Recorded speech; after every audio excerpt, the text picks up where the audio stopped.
സിയ tech ഡ്രീമിന്റെ മറ്റൊരു വീഡിയോയിലേക്ക് നിങ്ങൾക്ക് എല്ലാവർക്കും വീണ്ടും സ്വാഗതം. എന്റെ ചാനൽ ആദ്യമായി കാണുകയാണെങ്കിൽ സബ്സ്ക്രൈബ് ചെയ്യുക, അതിനോടൊപ്പം ചേർന്നിരിക്കുന്ന ബെല്ലൈക്കൺ ക്ലിക്ക് ചെയ്യുക. ഇന്ന് നമ്മുടെ വാഷിംഗ് മെഷീൻ നേരാക്കുന്നതിന്റെ അവസാനത്തെ ഭാഗമാണ് നമ്മൾ ഇന്ന് കാണാൻ പോകുന്നത്. അപ്പൊ നമുക്ക് നേരെ വീഡിയോ. പൈപ്പാണിത്. അപ്പൊ അതിലേക്ക് വേസ്റ്റ് പൈപ്പ് കൊടുക്കണം. അതിന് മുമ്പ് ഇതിന്റെ ബാക്ക് നമുക്ക് കവർ ചെയ്യാൻ മുമ്പ് ഇതിൽ മുകളിൽ ടോപ്പിൽ നമുക്ക് കുറച്ച് ഇതിനെ ക്ലിയർ ചെയ്യാണ്ട് വലിച്ചെടുക്കണം. ആദ്യം കൂടെ ഫിൽറ്ററാണ്. ഇത് ഇങ്ങനെ ഇട്ടിട്ട് നമുക്ക് വലിച്ചൂരിയെടുക്കണം. എന്നിട്ട് ഒന്ന് ക്ലീൻ ചെയ്തിട്ടിടാം. ഇതിങ്ങനെ ഇട്ടാൽ ഇവിടെ പോരും. ഇതിൽ കുഴപ്പമൊന്നുമില്ല, വാട്ടർ വരുന്നതുകൊണ്ട് പ്രശ്നമൊന്നും കാണാനില്ല. ആരോ ഫിക്സായി. ഇതിനകത്ത് നിറയെ മണ്ണാണ്, കണ്ടോ, കഴിയുന്നുണ്ട്.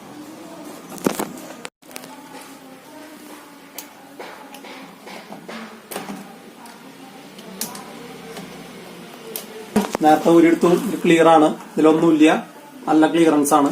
അപ്പൊ ഇത് നമുക്ക് ഇതിൽ തന്നെ ഫിക്സ് ചെയ്യാം. ഇതിലാണ് മുഴുവൻ ചളിയായിരുന്നത്, ഇതിൽ നിറയെ ചളിന്റെ ആയിരുന്നു, അത് ഊരിയെടുത്താണ്. അപ്പൊ ഇതിലേക്ക് ഇതിനെ ഫിക്സ് ചെയ്യാണ്.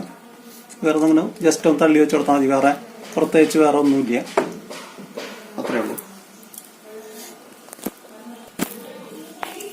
തുണി വാഷ് ചെയ്തിട്ട് പുറത്തേക്ക് കിടക്കുന്ന വെള്ളം ഇതിൽ കൂടെയാണ് വരിക. അതായത് ഇതിൻ്റെ ഉള്ളിലത്തെ വാഷിംഗ് മെഷീനിലെ വേസ്റ്റ് വാട്ടർ ഇതിലെ കടന്നു പോകണം. അതിന്റെ പൈപ്പാണിത്. പൈപ്പ് നമ്മൾ ഇതിൽ ഫിക്സ് ചെയ്യണം.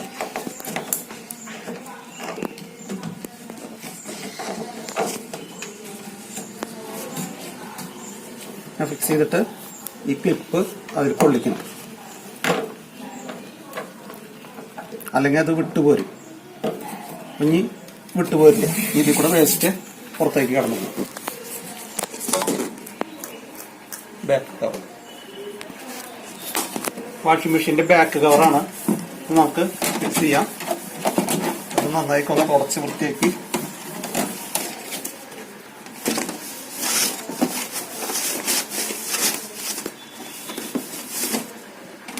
നമുക്ക് ഫിറ്റ് ചെയ്യാം. ഇത് വളരെ സിമ്പിൾ മെത്തേഡാണ്, അത്ര വലിയ ആലോചിക്കാനൊന്നുമില്ല.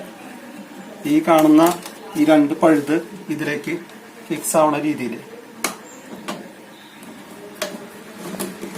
ലോക്കാണ്. ഇത് ഈ രണ്ട് ഭാഗം ഇതിലേക്ക് കൊള്ളിക്കുക.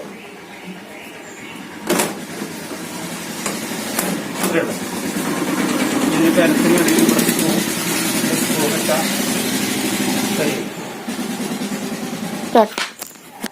സ്ക്രൂ കൈ കൊണ്ട് കൊള്ളിക്കുക സെൻട്രലായിട്ട്.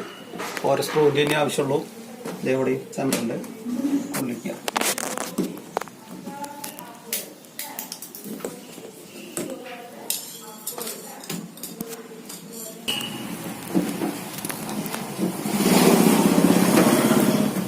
സ്ക്രൂ കൊള്ളിക്കുക.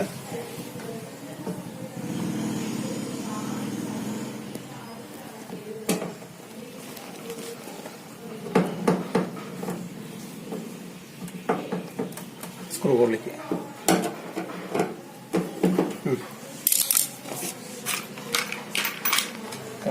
ഇത് ബാക്ക് കവർ വളരെ സിമ്പിളാണ് ഫിറ്റിങ്. അത്ര വലിയ ഭയപ്പെടാനുള്ള സംഭവങ്ങളൊന്നും ഇല്ല. അപ്പൊ നമ്മൾ ചെയ്യാനുള്ളത് ഈ കവറിന് ഇതിന്റെ മുകളിൽ കൂടെ ഇട്ട് ഫിക്സ് ആക്കുക എന്നുള്ളതാണ്.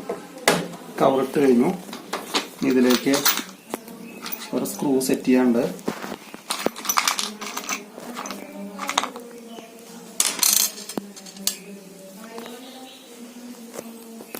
ഇതിലൊരു സ്ക്രൂ വരും,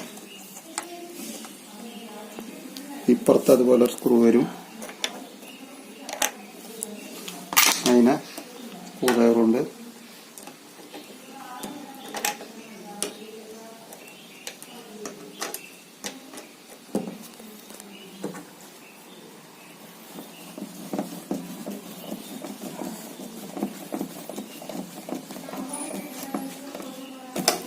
ഫിക്സ് കഴിഞ്ഞു.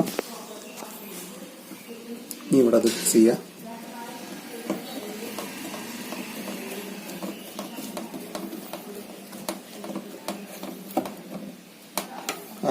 കഴിഞ്ഞു. ഇനി രണ്ട് സ്ക്രൂ ഉണ്ട്. ഈ രണ്ട് സ്ക്രൂ ഇതിലേക്ക് ഒരു സ്ക്രൂ ആണ്.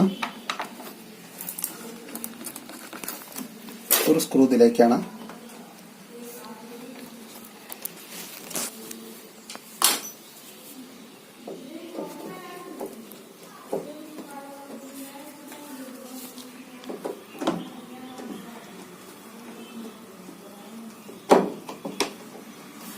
അവിടെ ഫിക്സ് ചെയ്ത് കഴിഞ്ഞു.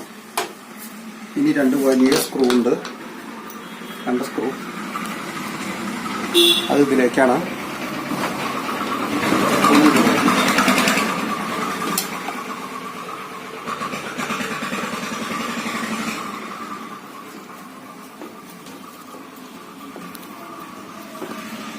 ഇതിലേക്ക് ഈ സ്ക്രൂ നമ്മൾ ഫിക്സ് ചെയ്യാണ്. ഇങ്ങനെ നമ്മുടെ വാഷിംഗ് മെഷീന്റെ ഫിറ്റിങ് അവസാന ഘട്ടത്തിലേക്ക് കടന്നു.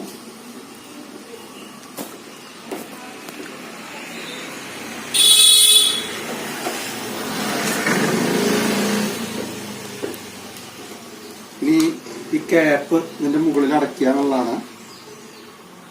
അത് നമ്മളിത് വെറുതെ വെച്ചൊന്ന് പ്രസ് ചെയ്യുകൊണ്ട് അടച്ചു കഴിഞ്ഞു. ഇത് ഈ ക്യാപ്പ് നമ്മളിത് വെക്കും. ക്യാപ്പ് അടച്ചു കഴിഞ്ഞു.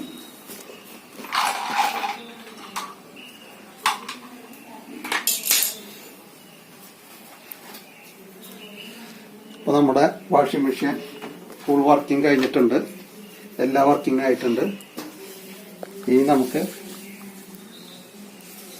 വാഷിംഗ് മെഷീൻ ഉപയോഗിക്കാം.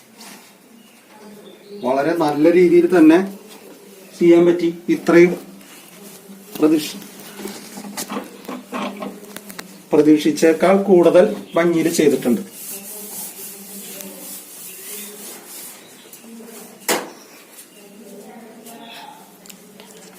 ഞാൻ എല്ലാവരും ഇത് ട്രൈ ചെയ്യുക. വീട്ടിൽ മെഷീൻ അങ്ങനെ സാധനങ്ങളൊക്കെ കേടുവന്ന ഭയപ്പെടാനൊന്നുമില്ല. അത്യാവശ്യം ടൂൾസ് ഒക്കെ സംഘടിപ്പിച്ച് നമ്മൾ തന്നെ തുറക്കുക, നമ്മൾ ചെയ്യുക. അപ്പോൾ പ്രത്യേകിച്ചും ഇത്തരം കാര്യങ്ങളിൽ അറിവില്ലെങ്കിൽ, എന്തെങ്കിലും അറിവിന് ആവശ്യമുണ്ടെങ്കിൽ എന്റെ വീഡിയോ കാണുക. വീഡിയോ കൂടെ നിങ്ങൾക്ക് എല്ലാവരും നമ്പറിൽ വേണമെങ്കിൽ എന്നെ വിളിച്ചു കഴിഞ്ഞാൽ നിങ്ങൾക്ക് സംശയങ്ങൾക്കൊക്കെ ഞാൻ ഉത്തരം തരുന്നതായിരിക്കും. വളരെ നല്ല രീതിയിൽ തന്നെ വളരെ ശ്രദ്ധയോടുകൂടി എല്ലാ അഴിക്കുന്ന സാധനങ്ങളൊക്കെ സൂക്ഷിച്ച് ഇതേപോലെ ചെയ്യുകയാണെങ്കിൽ നമുക്കും നമ്മുടെ വീട്ടിലെ ഉപകരണങ്ങളൊക്കെ റിപ്പയർ ചെയ്ത് ഉപയോഗിക്കാവുന്നതാണ്.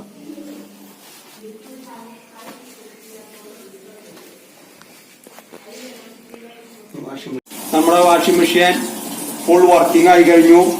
മാനുവലിലൂടെ സ്വിച്ചില് കുത്തി എല്ലാം ക്ലിയർ ആയി, എല്ലാം വർക്കിംഗ് ഔട്ടായി. ഇതേ വെള്ളം വരുന്നു, എല്ലാം ഡീസലായി. ഇനി തുണിയിട്ട് വാഷ് ചെയ്യാൻ പോവാണ്. വീഡിയോ നിങ്ങൾക്ക് എല്ലാവർക്കും ഇഷ്ടപ്പെടും ധരിക്കുന്നു. ഇഷ്ടമായ ലൈക്ക് ചെയ്യുക, ഷെയർ ചെയ്യുക, കമന്റ് ചെയ്യുക, സബ്സ്ക്രൈബ് ചെയ്യുക. ഇതുപോലുള്ള കൂടുതൽ വീഡിയോകൾക്കായി കാത്തിരിക്കുക.